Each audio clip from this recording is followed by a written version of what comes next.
Sir, I was the weakest at quant. How did the interview go? What kind of questions were asked? I remember that I interrupted one of the panelists. How they can prepare well for CAT 25? What would that be? Shut out the noise. Hello everyone. Today we have Guntas with us, who has converted IIMC, and he will share his journey of getting a great CAT percentile and finally converting IIMC. So welcome Guntas. Congrats on IIMC. Hello, sir. Thank you. Thank you so much, sir. Thank you. How are you feeling? I'm feeling great right now, sir. I haven't been this free in 2 years, as we just talked. Yes. So, yeah, this is a great feeling. I'll still process it. It'll take some time, but I'm feeling great right now. Right. So just to tell the audience that Guntas has not celebrated his IIMC victory so far because he had to write CFA, which he gave in the morning, and then he slept. And now we are interviewing him the first time. He was a bit occupied. So Guntas, let us start with the CFA. Why did you want to do? Why do you want to do CFA, and what motivated you towards this? So when I started my undergrad, it was a fairly complicated journey to it. I knew that I wanted to do an MBA right out of my undergrad. And I have been looking up to characters like the great Harvey Specter from Suits and the great Bobby Axelrod from the show Billions.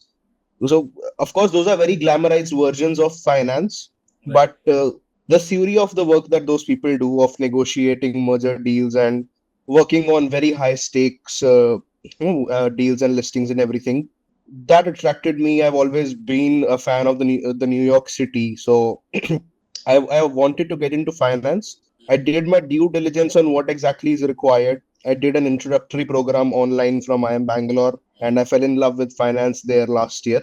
And so it was a logical step to do CFA next. I also did a few other operational finance certifications, but CFA was the next logical step. So tell us about your CAT prep journey. When did you start? How many hours per day were you devoting to CAT? Sir, I started preparing. This was my second attempt. So I say the timeline would be around May or June of 2023 that I started preparing from a local coaching institute in Chandigarh. And must have been something that I didn't do right. I was a little scared of mathematics, not being from a mathematics background. So I avoided the hard questions. Okay. Ended up with a fairly decent percentile in the 97th odd. But I thought that I deserved better. I thought that I could do better. So I had to be more thorough in terms of how many hours per day. I could give you an example for that, sir, because it wasn't fixed at all.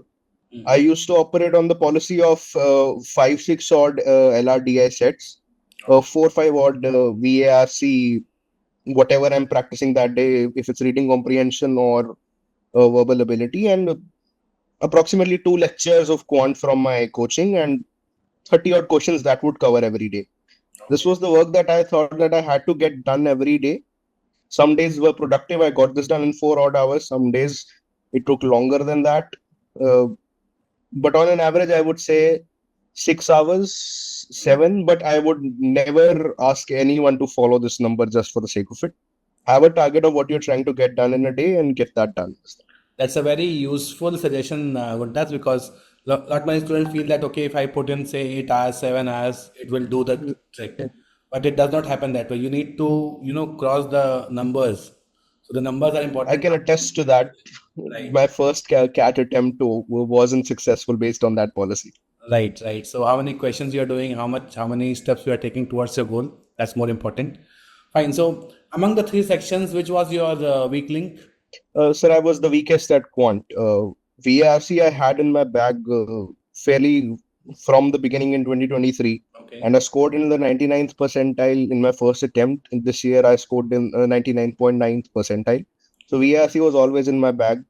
LRDI is very unpredictable. You can only just approach it with brute force that I have to do 4 or 5 sets every day, and we'll see what happens on the exam day. Right.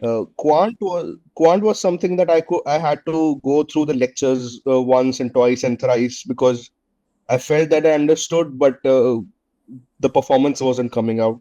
So quant was my weakest section, but I would say that I didn't give myself the leeway to think that it's too tough for me. or that I'm a non-engineer, so I won't be able to do it. You just don't give yourself an option that you can't do it. You Right. have to accept कि ये करना है तो करना ही है फिर वो. That is the only way out. Very true. Very true. So let us talk about your interview experiences. As we were talking a while back, you said that you were very dejected after XLRI interview went so well, and then you could not convert, right? And same thing happened with FMS. So what do you feel went wrong at XL and FMS? So it will be difficult to point out what exactly went wrong.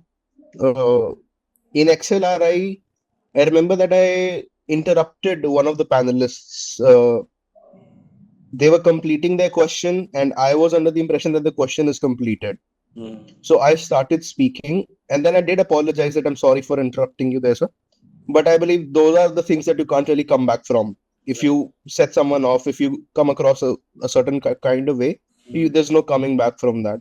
In FMS, if I had to point one thing that went wrong was, I don't exactly remember the context, but they did ask me about the movie Animal, and I was very openly critical about the individual who directed that movie.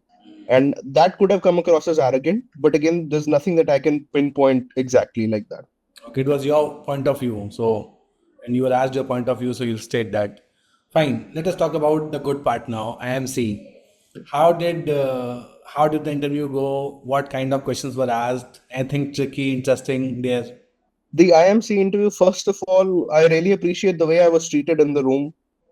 It is one of the best B schools in the country. They could behave whatever way they want to and face no consequences, but they were so humble and they made me feel comfortable in the interview panel. They had proper arrangements for aspirants who might get hungry. It was a very early morning interview. And the way they approached the interview, the way they structured it was, I could sense that they were trying to help me out, that they were trying to let me guide the conversation.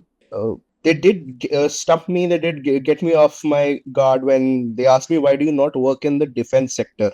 Since you seem to say that you really want to work in high stakes environments where your name becomes a sign of reliability, finance does that, but why not go into the defense sector? Your name will be a much bigger thing there. So I had to think on the fly there that I'm from Punjab and we have a complicated history with the defense sector.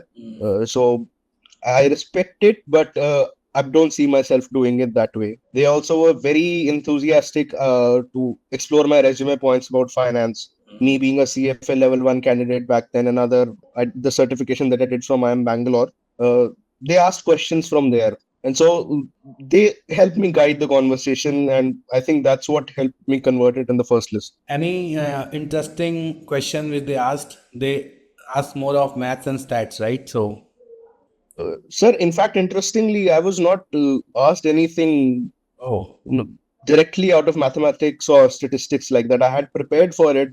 I remember actually revising Bayes' theorem in the waiting room. So I was fully expecting it. But instead, they got into the technicals of finance with me. So they asked me what are zero coupon bonds and what would be the effect on foreign portfolio investments given the current geopolitical scenario, global trade scenario, the tariffs and everything.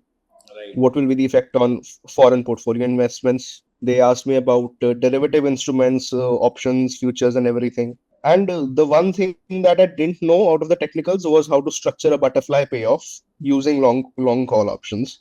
I did read up on that immediately after the interview, but since it wasn't a part of the curriculum that I was covering, so that was where I had to admit that I didn't know.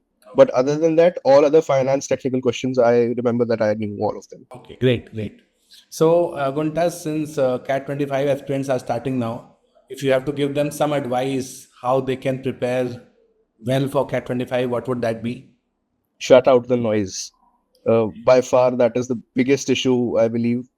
There are so many sources of noise.